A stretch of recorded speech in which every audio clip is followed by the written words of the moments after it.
Grabe naman kayo, Goto Tendon. Bakit nyo naman tinanggal yung food server nyo na nagpakain lang naman ng mga stray dogs at stray cats sa store nyo? At sino ba tong bida-bida na supervisor ng food server na nagsumbong daw sa kanilang boss? At ito nga yung naging dahilan kung bakit nga natanggal yung food server na nagpakain ng mga aso during his break. At basahin natin itong viral post ng server na natanggalan nga ng trabaho dahil sa ginawa niya. So, ang sabi ni Baldogs, ayan, follow nyo na lang siya dahil isa siyang content creator dito sa Facebook. Ang sabi niya, thank you sa store na pinasukan ko. Tuloy pa din po ang goal ko para sa mga stray dogs and cats. Maraming salamat sa 5 taon na aking pagtatrabaho bilang isang food server. Ngunit sa isang video na in-upload ko last time, ito rin ang dahilan upang ipareport ako ng aking supervisor sa aking opisina na nagdulot ng aking pagkatanggal. Hindi ko po kasi napigilan na sila ay bigyan ng pagkain kaya't madalas ang ginagawa ko ang pagpapakain sa kanila off-duty or break time po. Masakit man sa akin na mawala ako sa aking trabaho bilang may malasakit sa mga aso at pusa, pero ipagpapatuloy ko pa din ang aking nais na sila ay tulungan sa simpleng paraan, pakainin, arugain at pasayahin kawawang mga aso. Yun nga lang pagbalik nyo sa store namin, ako'y wala na rin. Wala na rin nagmamalasakit at magmamahal sa inyo, pero sigurado pag nakita ko kayo mga mahal kong aso at pusa, ang pagmamahal ko sa inyo ay hindi mawawala at hindi magbabago. Salamat sa store, ito ang lugar kung saan iba't ibang aso at pusa ang aking nakilala at nakasama.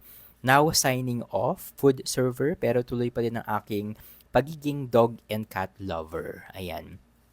So siya daw ay nagwo-work sa Goto Tendon Scout Borromeo Quezon City branch. Ayan, sabi sa comment section. Grabe ano, may mga ganito pa palang employers, mga walang puso sa mga hayop at mukhang hindi nila pinag-iisipan yung mga desisyon nila sa negosyo. Actually, it's a good trait no na animal lover yung empleyado nila. And may mga stores din na sumisikat dahil sila ay animal lover. May napanood ako before, nag-viral itong video na to sa TikTok kung saan merong maliit na coffee shop na nag-boom yung business nila dahil sa isang video. Nakuhanan sila ng video na nagpapapasok sila ng mga aso sa kanilang coffee shop na merong AC dahil kalagitnaan ng summer that time. So, pinapapasok nila yung mga aso sa labas para naman mahanginan ng aircon during summer. At yun yung reason nga kung bakit sila nag-boom, nag-viral, at marami yung pumunta sa store nila dahil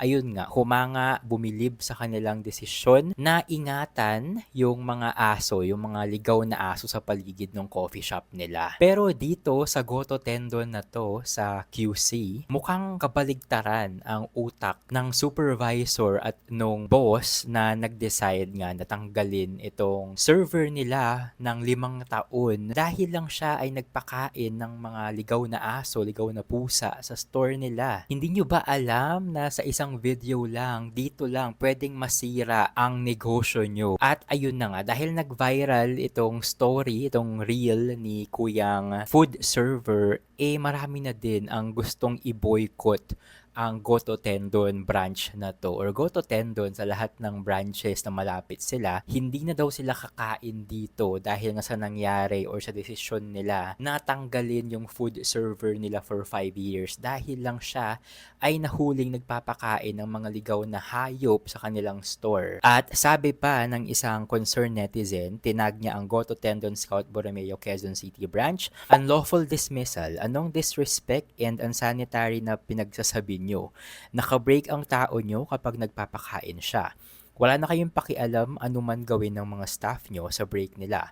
Wala din kayong karapatan na i-hold siya sa opisina dahil lang ayaw niyang pumirma sa kasulatan ng mali naman. So ayun, marami din ang nagtatag sa DOLE, ganyan-ganyan, para daw maaksyonan itong ginawa ng Goto Tendon sa kanilang food server for 5 years dahil naniniwala sila na walang masamang ginawa itong food server nila at hindi tama na tanggalin agad-agad yung kanilang empleyado. Pwede daw siyang bigyan ng final warning ganun, pero hindi naman daw dapat natanggal agad, knowing na 5 taon na sa kanila itong food server na to na isang animal lover. At marami naman ang humahanga dito kay Ball Dogs. Isa siyang content creator sa Facebook, so follow nyo na lang din siya. Marami ang nag-offer sa kanya ng trabaho, ganyan. And sure ako, dahil nga nag-viral itong story niya, maraming opportunities ang mag-o-open para sa kanya. Pero hindi natin sure kung ano ang mangyayari dito sa branch ng Goto Tendon na to na napasama dahil sa kanilang business decision. So lesson learned para sa mga business owners dyan na pag-isipan yung mabuti lahat ng gagawin nyo sa mga empleyado nyo dahil isang post nyo lang sa kanilang social media account talagang pwede kayong masira. Kayo ba? Anong masasabi nyo dito sa video na to? Tama ba ang naging desisyon ng Goto Tendon na tanggalin ang kanilang server for 5 years dahil lang siya ay nagpakain ng mga aso, ng mga pusa during his break time? O dapat ba silang managot dahil mali at padalos-dalos ang kanilang desisyon na magtanggal ng tao? Comment down below.